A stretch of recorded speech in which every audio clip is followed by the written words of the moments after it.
peace, love, and happiness. We're in the time of vengeance. We're in the time of destruction. We're in the time of hatred. We're in the time of war. We're in the time of crying. We're in the time of destruction. And you can see it all around the world.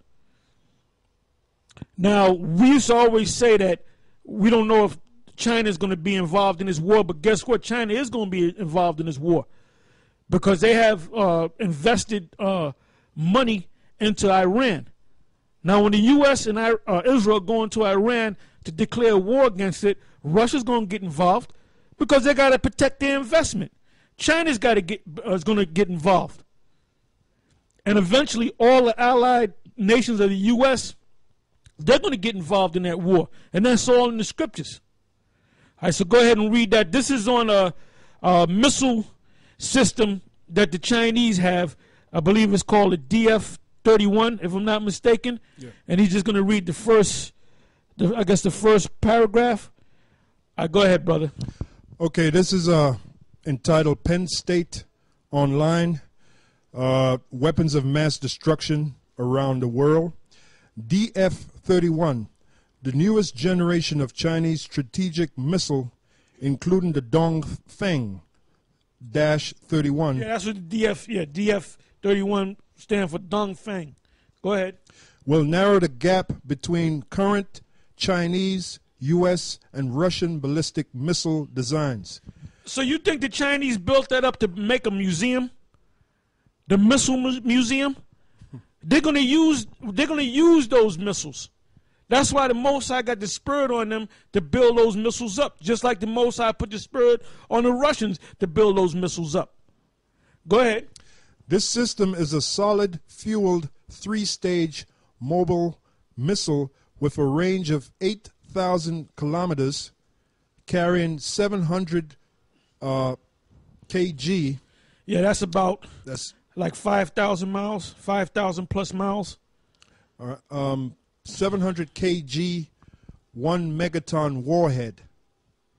The DF-31 limited range ICBM will give China a major strike capability that will be difficult to counterattack at any stage of its operation, from pre-flight mobile operations through terminal flight phases.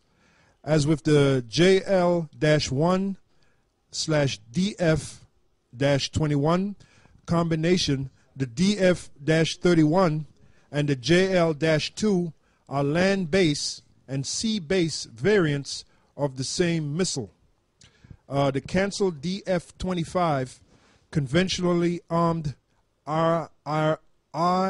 IRBM, was to have been based on the first 2 stages of DF-31 and DF-41. Long-range ICBM will use these 2 stages with a large diameter 3rd stage.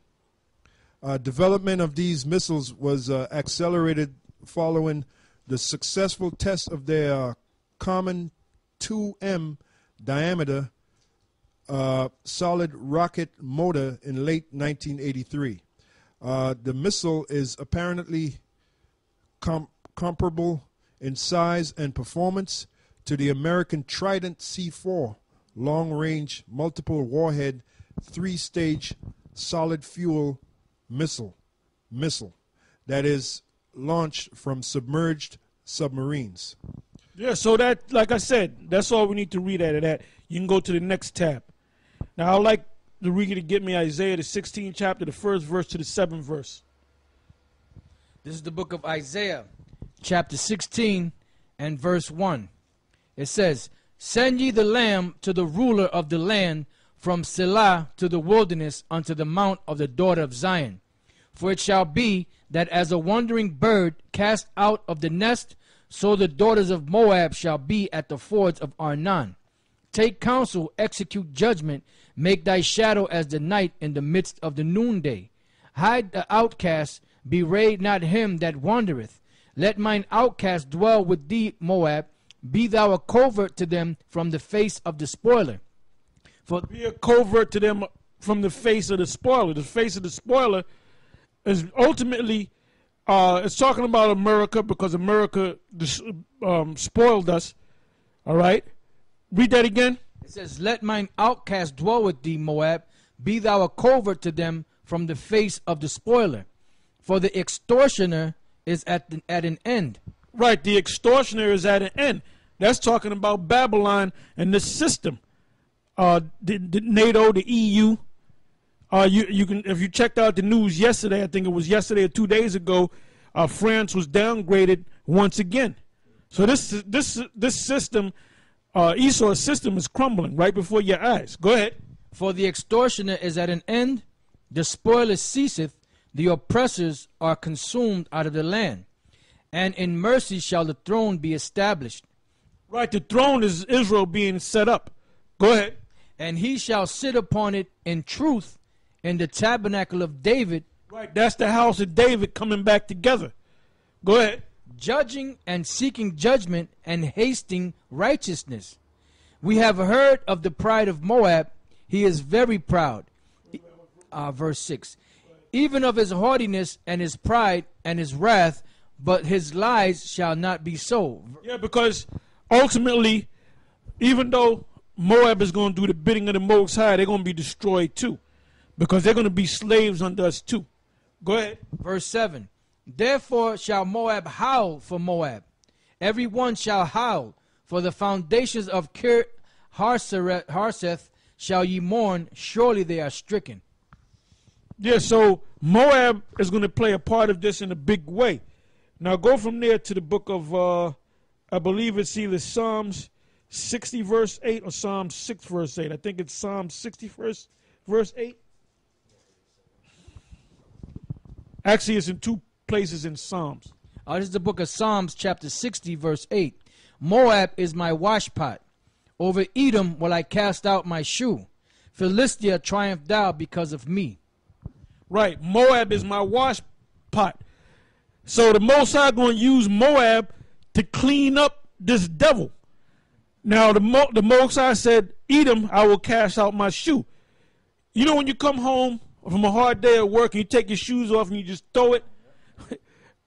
You know, you don't throw it on the floor? Well, that's how the Most High looks at Esau society. Like it's nothing to him. All right? Now I said Moab is my wash pot. That means the Most High going to use Moab as one of his tools of destruction to cleanse this damn devil, man. And how they going to be cleansed? They're going to cleanse the whole land of America. Because there's two main cleansing agents. Water, remember the flood? And fire. See, once the fire devours this land's going to be clean of every damn thing. And no one's going to be able to, you ain't going to have no scientists go to America and do a documentary on after America. No one's going to be able to step foot on the land of America. Okay? So we got that, brother, that other article. Okay, this is from RT News entitled Standard Duty. More U.S. battleships head to Persian Gulf. Now, this is dated 12 January 2012. It says the U.S. is deploying more warships to the Persian Gulf area, with the aircraft carrier USS Carl Vinson entering the Arabian Sea. Washington is also winning over Japan and India in the oil sanction war against Iran. The Pentagon denies that the USS Carl Vinson has been dispatched to the Gulf region over the Strait of Hormuz tensions. Her deployment in that area is routine, long planned. There's nothing unusual about that, said Pentagon spokesman John Kirby. Oh, yes, there is, because the Most High is setting your ass up to fight that war in the Middle East. Because that war is going to be fought in the Middle East. Not just the U.S., not just Germany. Whatever nation has a strong military might, mainly NATO, Russia, the EU, all these military nations, namely ones that possess these missiles, they're going to be right over there in the Middle East. And the Most High the Most High is setting them up so they can have this war. And none of these idiots on the news, they speak about Iran, but none of these idiots in the news are going into the prophecy in Ezekiel the 38th chapter, because the Most High blinded them to what the truth is. Go ahead, Ak. The Carl Vinson, carrying up to 80 planes and helicopters on board and backed by a cruiser destroyer, has not gone through the strait, has not gone